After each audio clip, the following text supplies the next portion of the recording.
Salut les amoureux, salut les amoureuses, salut les fiancés, il faut qu'on avance un peu, on ne peut pas en rester toujours à la liberté, vous êtes d'accord? 4 vidéos sur la liberté, ça va faire bien. Alors il faut qu'on passe au deuxième pilier. Moi je vous propose autre chose, je vous propose qu'on fasse un petit saut directement sur le troisième pilier du mariage. Vous avez compris, j'aime pas les choses trop cadrées. Je vous propose qu'on parle de l'indissolubilité. L'indissolubilité de votre mariage. Sur quoi repose l'indissolubilité de votre mariage?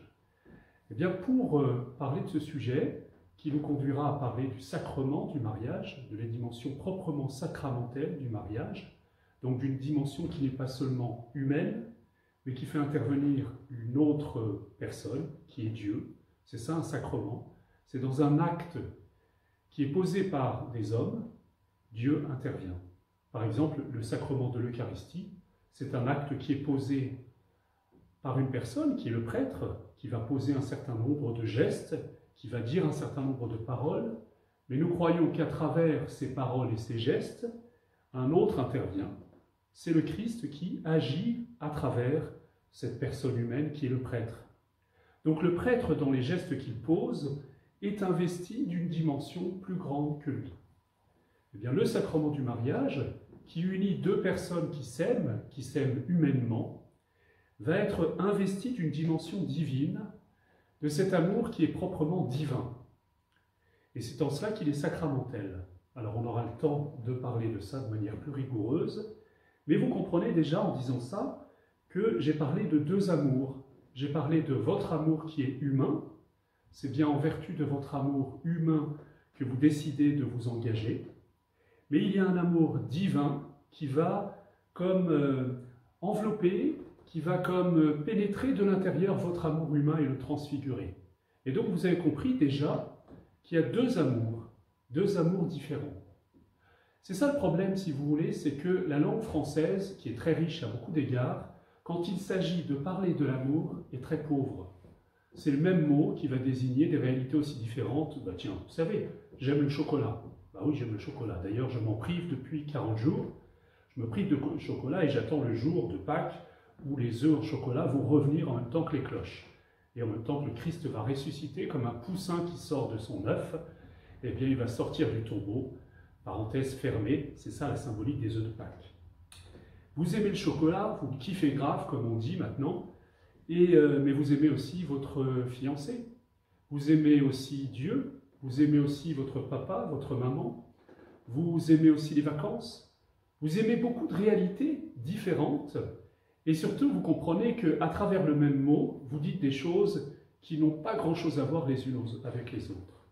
Si ce n'est qu'il y a une sympathie, il y a une attirance pour celui que vous aimez, ou pour cette réalité que vous aimez. Donc, aimer le chocolat, aimer ses parents, aimer sa fiancée, aimer Dieu, on voit bien qu'en réalité, on parle de choses très différentes. Alors, d'autres langues sont beaucoup plus riches que la nôtre. Je parlerai d'une des langues qui a façonné notre civilisation, qui est la langue grecque. En grec, pour le mot « amour », lorsque l'amour se dirige vers une personne, il y a au moins 4 mots différents. 4 mots, peut-être 5, mais je vais essayer de ne pas compliquer les choses. En fait, les Grecs, dans leur pensée mythologique, voyaient l'amour comme un petit être qui doit muer, qui doit se transformer. Eh bien, c'est quelque chose de très profond parce que, finalement, on comprend que notre manière d'aimer, depuis que vous êtes petit, elle a évolué. Ce n'est pas la même chose d'aimer ses parents, puis de sentir en soi s'éveiller l'amour pour une personne d'un sexe opposé. C'est l'amour dans sa dimension sexuelle, dans sa dimension érotique. Ce n'est pas la même chose d'aimer quelqu'un jusqu'à se sacrifier pour lui. Et nous découvrons cela. Il y a aussi une découverte qu'on fait à un moment de notre vie, que les enfants ne font pas, mais c'est plutôt à l'adolescence qu'on le fait, c'est l'importance de l'amitié. Et on comprend que l'amitié, ce n'est pas la même chose que l'amour des parents. L'amitié, ce n'est pas exactement la même chose que l'amour de camaraderie. L'amitié, c'est assez différent aussi de l'amour érotique. Donc il va falloir mettre de l'ordre dans tout cela. Alors je vous propose de suivre les pérégrinations pérégrinations et les mutations de l'amour. En fait, l'amour est un petit être qui a pris une première forme chez vous quand vous étiez petit, et c'est le premier mot en grec, l'amour storge. L'amour storge, c'est l'amour que vous avez découvert dans votre famille. Vous aimez vos parents, vous aimez votre fratrie, et nous aimons notre nation, nous aimons le cadre dont nous sommes extraits. Nous aimons nos racines, et c'est presque viscéral ça. En principe, vous aimez votre pays, mais vous aimez plus particulièrement la région dans laquelle vous avez grandi. C'est ça qui est merveilleux en France, c'est que chaque région, chaque département, on peut lui adjoindre un fromage, éventuellement un vin. Plus profondément, il y a une lumière particulière, c'est ça qui est merveilleux. Est-ce que vous êtes sensible à la lumière de la région dans laquelle vous avez grandi? Cette lumière dont on est un peu privé en ce temps de confinement, si on reste à Paris. Vous voyez, nous sommes liés à des racines. Nous avons cet amour pour nos parents, nous avons cet amour pour aussi éventuellement la famille dont nous sommes extraits. Et c'est un amour très fort, un amour pour nos racines, tout simplement. Une reconnaissance fondamentale de ce d'où nous venons et de ce CEX grâce auquel nous avons reçu la vie et nous avons reçu tout un patrimoine qui est très riche, qui est ce patrimoine culturel, ce patrimoine familial, toutes ces traditions auxquelles nous sommes attachés. Alors c'est naturel, hein, on est attaché à son pays, on est attaché à cette tradition, on veut la préserver parce qu'elle est comme ce terreau qui nous a permis de fleurir, qui nous a permis de donner du fruit. Alors c'est ce premier amour, et d'ailleurs c'est au nom de cet amour que des hommes, à travers toute l'histoire de l'humanité, se sont parfois sacrifiés, se sont parfois battus pour défendre leur terre, pour défendre ce qu'ils avaient de si cher. Si vous lisez dans la Bible le livre des Maccabées, c'est au moment où le peuple juif est menacé par une énième invasion des puissances qui l'entourent. En l'occurrence, c'est l'invasion grecque, et plus particulièrement, vous voyez, cette domination culturelle du monde grec qui met en danger ce trésor qui est le trésor de la tradition juive. Et une famille, qui est la famille des Maccabées, Judas Maccabée, va prendre la tête de la révolte contre cette tentative d'étouffer cette tradition qui est ce trésor qui est le propre de la tradition juive. Alors on pourrait dire que ça se rattache à cet amour fondamental qui est l'amour storge. Vous aimez vos parents, vous aimez ce qui vous a permis de grandir, et pourtant, nous l'avons dit la dernière fois, l'homme quittera son père et sa mère pour s'attacher à sa femme. Il y a un moment où on ne peut pas simplement rester dans les racines. Vous voyez, il y a un problème quelquefois chez certains, c'est que en fait, on a une espèce d'identité tribale. Alors, c'est très caractéristique dans des familles très aristos ou des familles très ancrées dans la tradition. Eh bien, on est tellement loyal, légaliste par rapport à la tradition, par rapport à nos ancêtres, etc., qu'on n'arrive pas à prendre son envol. C'est comme si chacun portait un fardeau qui est une sorte de loyauté vis-à-vis de cette tradition. Eh bien, ça peut être un obstacle pour prendre votre envol.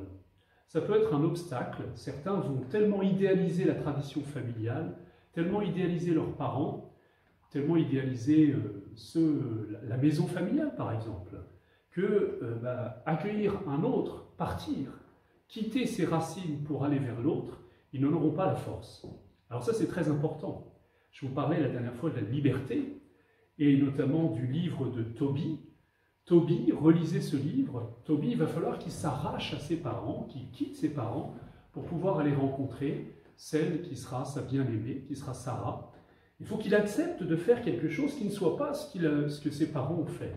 Vous vous souvenez du droit d'inventaire que je vous ai demandé de rédiger, de cette feuille sur laquelle vous faites le point de ce que vous avez reçu en positif, mais aussi en lourd, voyez, en négatif, on pourrait dire, de vos racines familiales. Toujours est-il qu'il faut dépasser ce stade-là. Il faut le dépasser, ça ne veut pas dire le nier. Je continue à honorer mes racines, mon père et ma mère, mais je ne suis plus dans une relation de paralysie, de dépendance. Je prends mon envol. Deuxième dimension, c'est Eros. Eros, ça a donné, vous l'avez compris, vous le savez, le mot érotique. Et ce n'est pas simplement l'amour au sens sexuel, c'est l'amour d'attirance. Dans la mythologie, Eros est un dieu. Vous savez, ce qu'on représente parfois comme un petit chérubien avec un carquois et des flèches derrière. Et d'après la tradition, il a une flèche d'or avec laquelle il atteint ceux qui vont être saisis par l'amour, et une flèche de plomb, c'est ceux qui vont être touchés par l'incapacité d'aimer. Leur cœur va être comme figé, comme endurci. Et Eros, en fait, il est le fils de deux divinités. La divinité Poros, la divinité de l'abondance, c'est un dieu qui est gras, c'est un dieu qui a tout ce qu'il lui faut, qui se nourrit abondamment. Et Peña, qui est l'opposé, qui est la pauvreté, la divinité de la pauvreté, elle est dans le manque. Et en fait, Eros est né de l'alliance, est né de l'union de Poros et de Peña, c'est-à-dire de l'abondance et du manque. C'est très profond ça. L'éros, le désir, se nourrit d'un manque, et ce manque eh bien, me conduit à aspirer, à désirer la plénitude.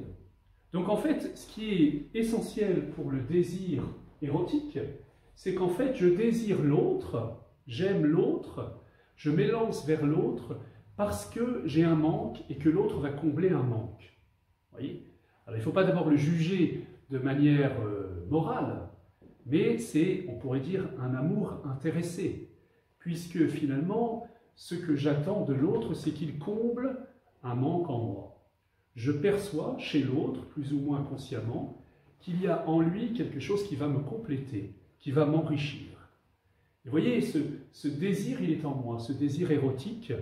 Alors, ce n'est pas simplement le désir d'un homme pour une femme ou d'une femme pour un homme, c'est tout le désir qui me porte à...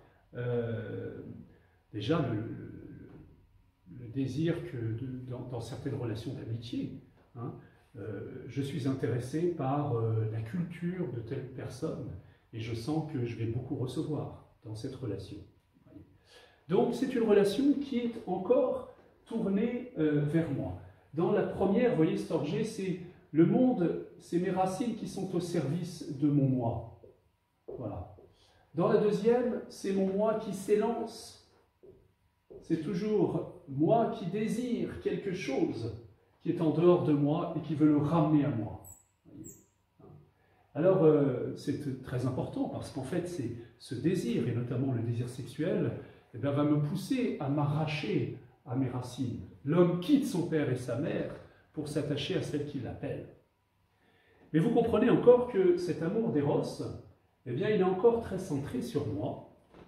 C'est un amour qui est destiné à me combler. Et vous le sentez. Peut-être que vous dites, j'aime ma fiancée, j'aime mon fiancé d'un amour très généreux, mais vous sentez surtout qu'il y a dans cet amour une attirance parce que vous ne voulez pas passer à côté de l'occasion de votre vie. Donc cet amour, eh bien déjà dans la tradition grecque, cet amour doit être appelé à se muer, à grandir. Et c'est là qu'on parvient à un stade supérieur de l'amour, qui est le sommet de l'amour dans la tradition grecque et dans la philosophie grecque, c'est-à-dire avant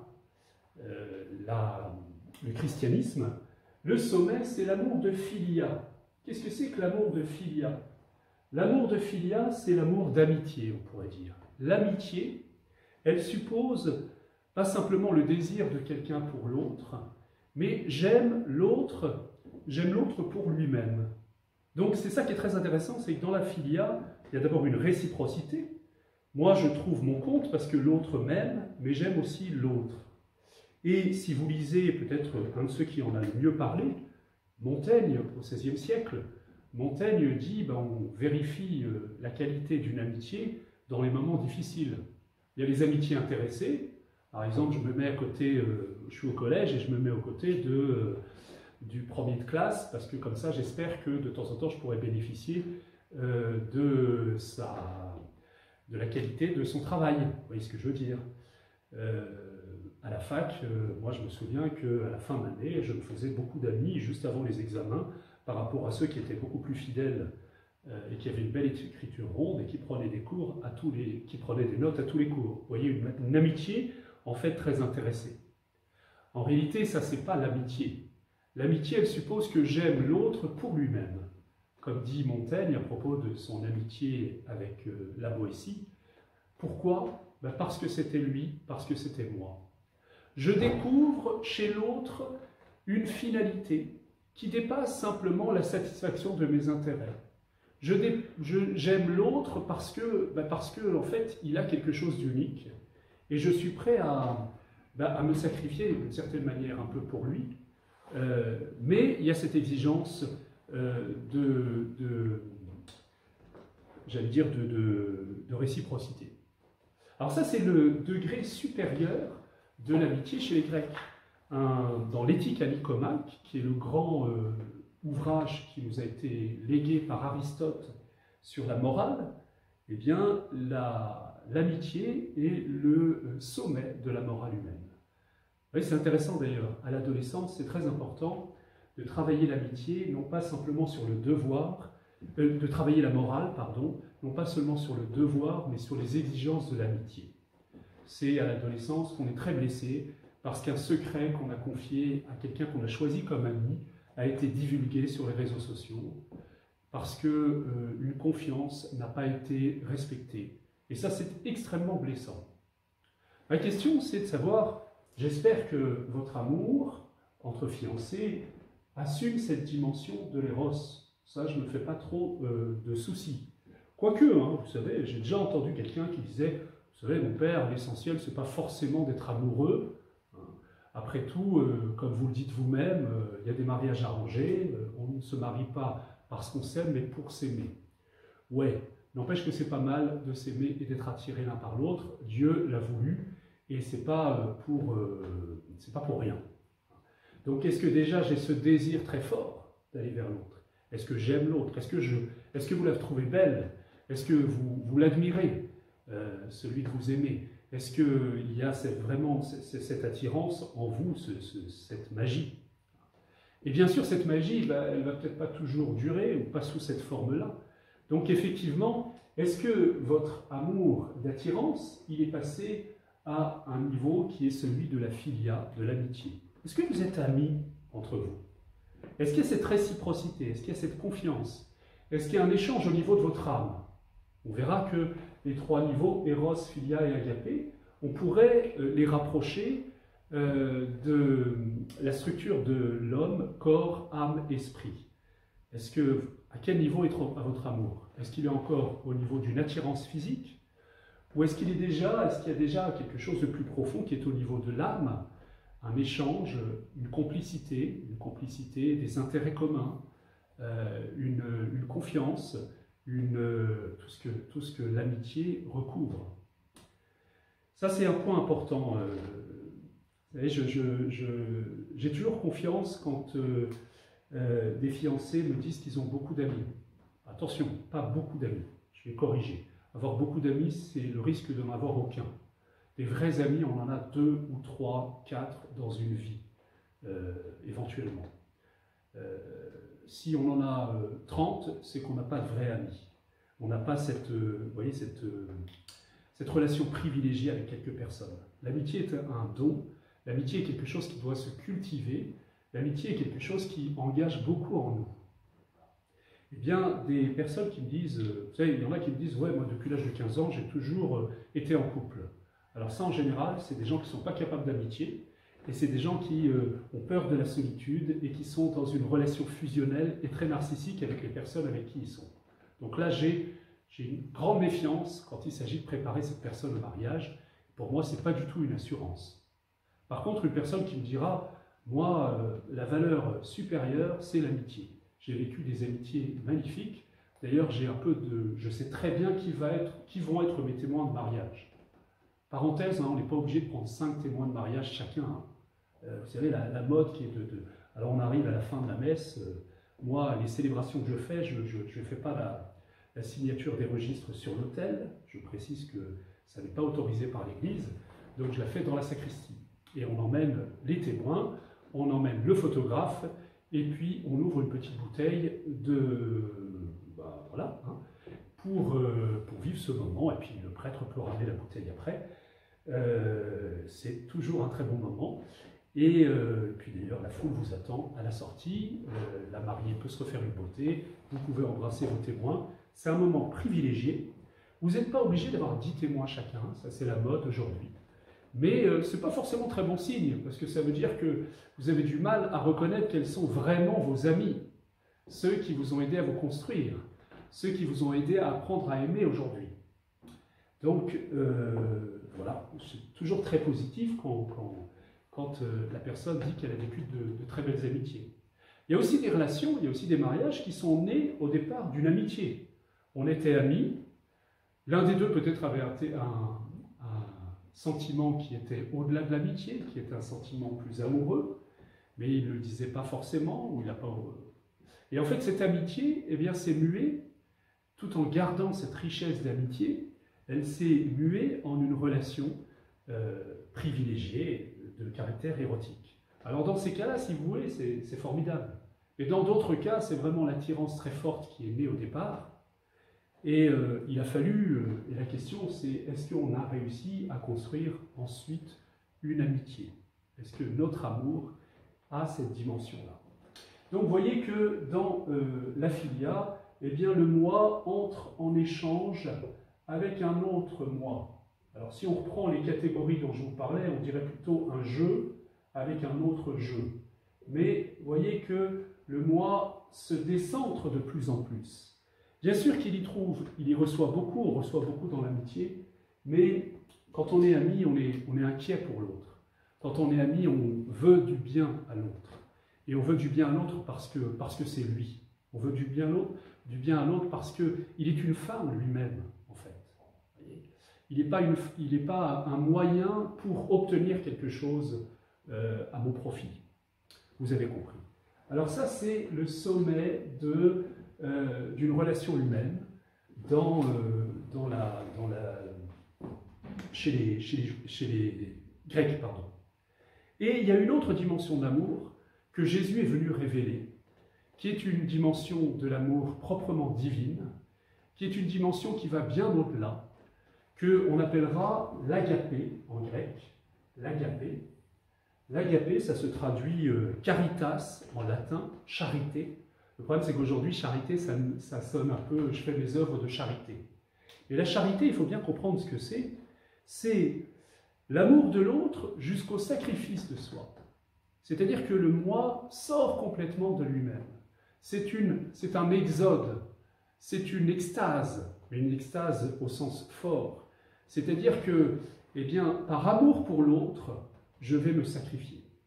Et ça, c'est l'amour que Jésus est venu nous apporter. Vous voyez, en réalité, vous avez, pour vivre cette première dimension qui est l'amour familial, l'amour de vos racines, c'est quelque chose de viscéral. Vous n'avez pas nécessairement besoin d'un don de Dieu en plus. Vous n'avez pas nécessairement besoin de Jésus pour ça.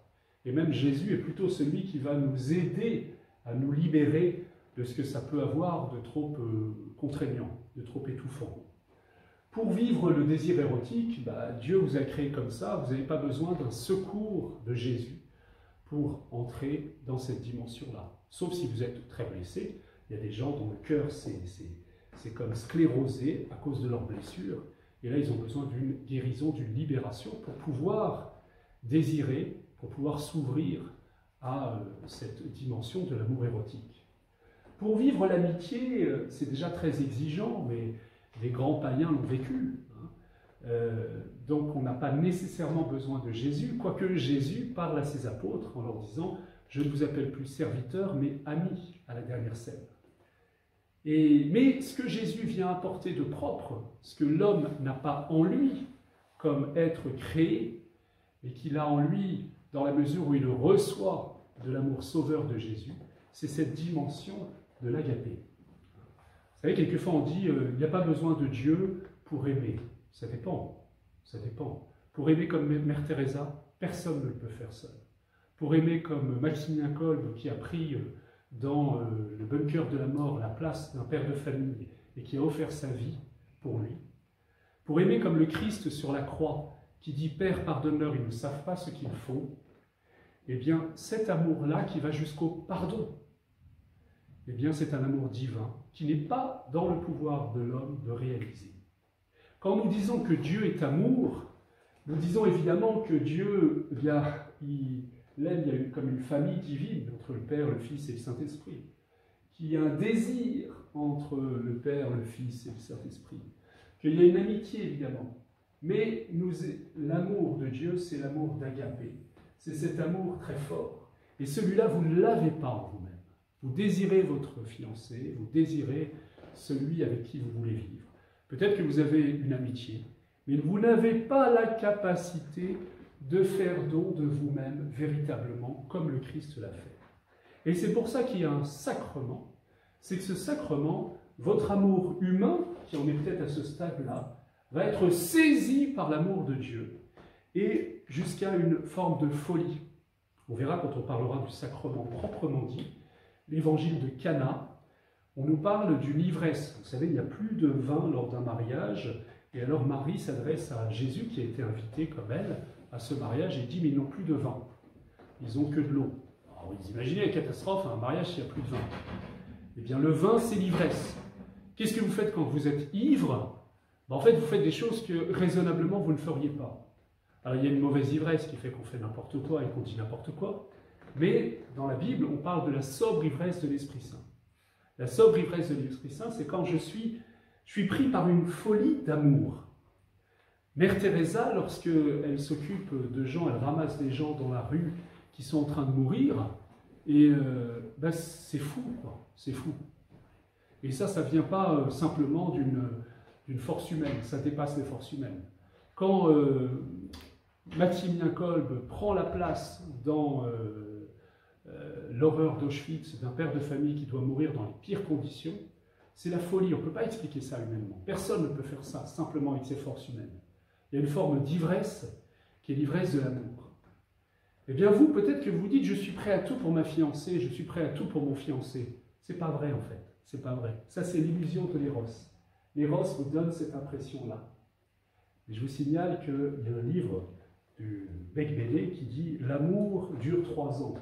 Cet amour-là, oui, dure 3 ans éventuellement, peut-être, je ne sais rien, 3 ans, il paraît que la nature a prévu ça pour que l'homme soit présent auprès de sa femme le temps qu'il faut pour la protéger dans le moment où ils accueillent la vie, peut-être. Toujours est-il que cet état de l'amour, vous voyez, eh bien, il est précaire, parce qu'il est humain. Et vous devez entrer dans une autre dimension qui est l'amour d'Agapé. Et c'est pour cela que votre amour doit accepter de se transformer. Question que je vous pose. Question que je vous pose. Oui, alors d'abord, avant, vous comprenez que là, le moi va se sacrifier pour l'autre. Il va se sacrifier pour l'autre. Donc, vous voyez, Storgé, c'est tout le monde au service de moi. Voyez. C'est la famille, la patrie, la tribu, tout le monde à mon service.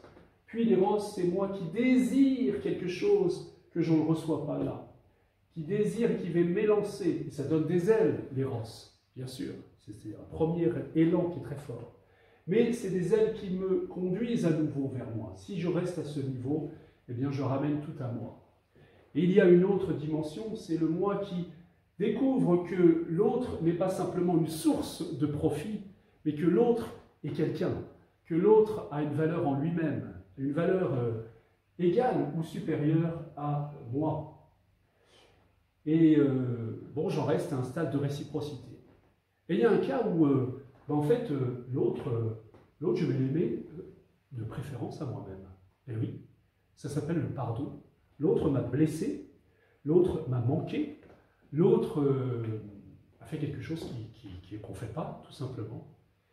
Je ne vais pas nier le mal qui m'a été fait, je vais pardonner.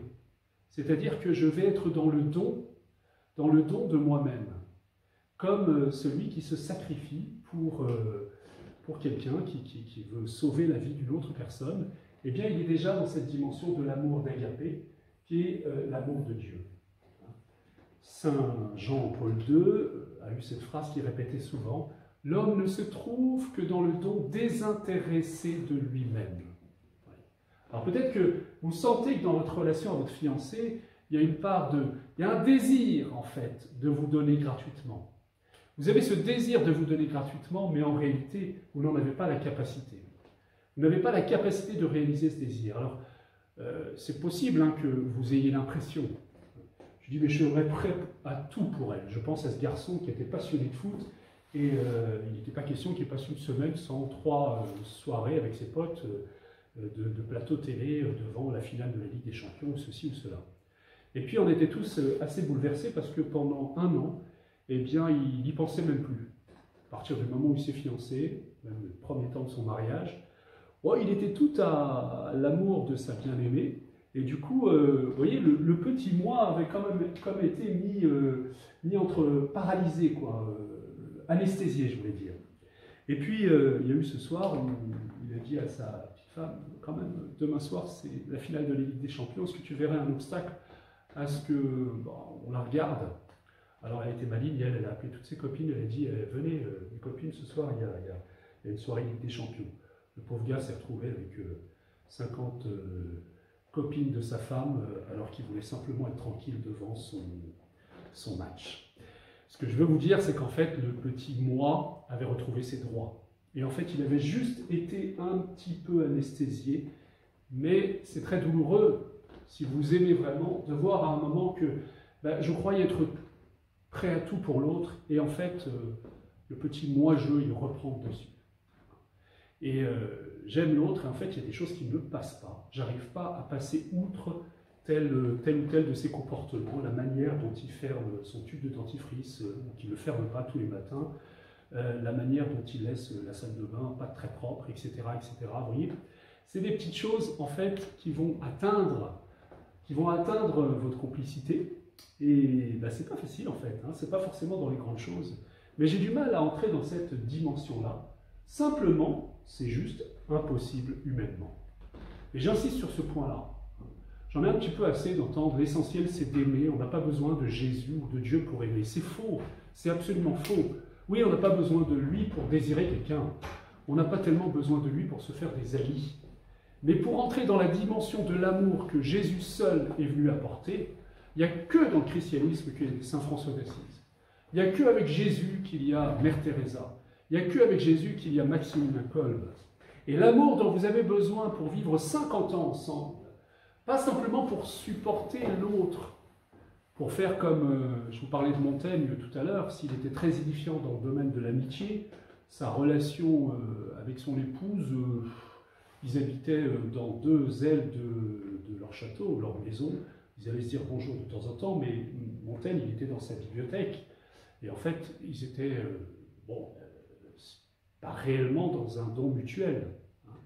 Donc c'était un petit modus vivendi qui faisait que chacun avait son petit précaré. Non, là je vous parle d'un amour où on se donne vraiment. Un amour où on va aller jusqu'à l'offrande de sa vie. Je me donne à toi et je te reçois. C'est un amour de charité. Si vous ne voulez pas entrer dans cette dimension-là, vous n'avez pas besoin du mariage à l'église. Vous n'avez pas besoin du mariage à l'église. C'est juste un petit contrat entre vous pour alimenter une relation d'amitié ou un désir mutuel. Mais là, je vous parle d'entrer vraiment dans une autre dimension.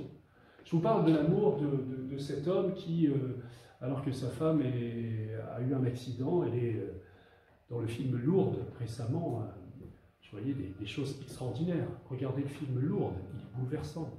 Il y a ce père de famille qui, avec ses 2 petits-enfants, qui sont tous les 2 atteints par des maladies qui les condamnent. Et on voit jusqu'où va son amour. Jusqu'où va son amour pour ses enfants. Qui est plus qu'un amour viscéral, qui est un amour de don lui-même. Et ça, il y a besoin de toute la force de Dieu. Donc votre amour est appelé à des mutations. Alors pour faire le parallèle entre ce qu'on disait la dernière fois et puis ce que je vous dis aujourd'hui, ça vaut ce que ça vaut, mais peut-être qu'on peut mettre en lien, c'est au moins les 3 dimensions de l'amour, Eros, Philia et Agapé, avec les 3 dimensions de la personne dont je vous parlais lors d'une des séances précédentes. Est-ce que vous vous souvenez que je vous disais que l'homme est fondamentalement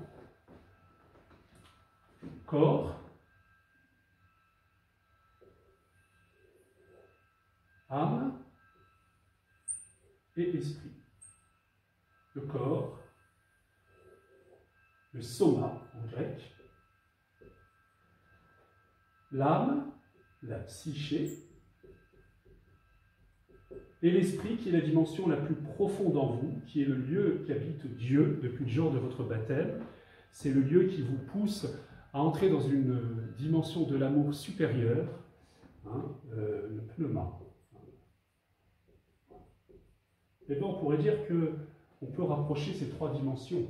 Peut-être que votre amour est encore très lié à ce désir de l'autre, et heureusement qu'il existe, Eros. Et vous comprenez que cette dimension de l'amour, elle est encore très tournée vers moi, et surtout elle est très dépendante des fluctuations de votre soma. Et donc peut-être que l'autre ne sera pas toujours aussi attirant, peut-être que vos goûts vont évoluer, peut-être que votre corps va être marqué par la fatigue des jours, etc., tout ce que vous voulez dire. Alors, il y a une autre dimension qui est celle de l'âme. Et on pourrait dire qu'elle est reliée à ce deuxième visage de l'amour, qui est celui de la philia, c'est-à-dire de l'amitié.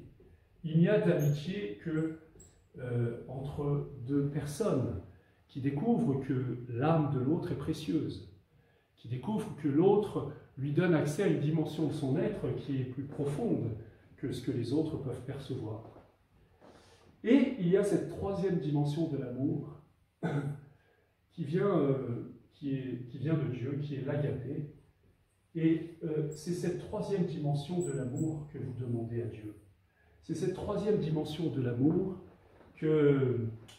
par laquelle Dieu vient transformer votre cœur profond et mettre en vous un feu qui vous permet d'aimer l'autre avec la même force, et j'ose le dire, aimer l'autre de l'amour dont le Christ nous a aimés en donnant sa vie sur la croix. De cet amour victorieux du mal, victorieux de l'incompréhension, victorieux du rejet, du péché, de cet amour par lequel Jésus peut dire, alors qu'il est rejeté par l'humanité, de la manière la plus injuste qui soit, et on célèbre ça en ce moment, dans le temps de Pâques, eh bien, qui le conduit à dire « Père, pardonne-leur, ils ne savent pas ce qu'ils font ». Et de cet amour qui est victorieux de la mort même. Vous voyez, c'est cette dimension de l'amour qui vient vous remplir. Et vous voyez, c'est cette mutation de votre amour. Alors quand l'amour d'agapé vient, ça ne veut pas dire qu'il fait disparaître la philia, au contraire, il vient recréer plus profondément une amitié entre les deux. Et il vient aussi nourrir ce désir qui peut y aller. Vous connaissez la chanson de Jacques Brel, « Ne me quitte pas ». Il y a c'est une manière très poétique, évidemment je ne le retrouve pas, mais on connaît vous retrouverez. Voilà. Mais il y a un renouvellement de ce qui s'était tari au départ, et peut-être de cette complicité, de cette attirance qui connaît des périodes de crise, et au contraire, qui va être profondément renouvelé parce qu'il y a un acte qui vient du plus profond de nous-mêmes, qui est un acte de pardon, qui est un acte de sacrifice, d'offrande de soi. D'ailleurs, vous avez tous fait cette expérience. Vos vrais amis, il y a eu un moment où vous êtes plus compris, et si vous vous êtes pardonné, eh bien votre amitié s'est approfondie. Elle est passée par la case agapé, vous voyez, elle a été régénérée par l'agapé. Vous avez dû descendre au plus profond de vous-même pour trouver des ressources qui ont renouvelé et qui ont à nouveau libéré votre complicité, votre échange d'âme. Vous savez, il y a cette image très belle sur le pardon. Quand le fil a été cassé, il était cassé. Mais grâce à la charité, grâce à l'amour, grâce au pardon, on peut rattacher les deux fils.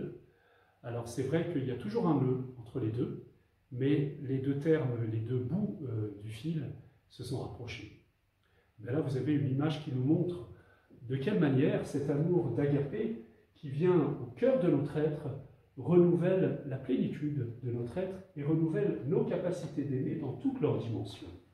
voyez, c'est très important de dire que quand l'amour de Dieu vient en nous, ça ne fait pas des gens de nous desséchés qui n'ont plus de désir, qui n'ont plus d'éros. Ça, c'est horrible, ça. Voyez, c'est une vision janséniste, c'est une vision puritaine qui n'a rien à voir avec l'amour. Non, moi j'aime bien voir des couples qui ont une tendresse au bout de 50 ans. On sent bien qu'il y a eu des moments où il y a dû y avoir des périodes de troubles, des périodes peut-être d'éloignement, des périodes d'incompréhension. Mais il y a comme une nouvelle source de tendresse, une complicité très profonde. Donc la personne humaine dans toutes ses dimensions, dans son âme, dans son corps, est sans cesse renouvelée par le renouvellement qui s'opère au plus profond d'elle-même, par cette puissance de l'amour qui est plus profonde que tout autre amour. Voilà. Eh bien, bonne mutation de l'amour. Une petite question, si vous voulez des pistes, c'est à quel niveau se situe notre amour? C'est une bonne question. Hein? À quel niveau se situe? Est-ce qu'on a eu l'occasion déjà, même dans notre relation de fiancée, de vivre cet amour de manière plus profonde? Est-ce qu'on a dû prier pour demander une force nouvelle et on percevait qu'on n'avait pas en nous cette ressource profondément? Parce que le jour de votre mariage, vous allez dire « je me donne à toi », c'est-à-dire que je me donne avec cette puissance d'amour qui est l'amour de charité, qui est l'amour divin. Bonne fête de Pâques.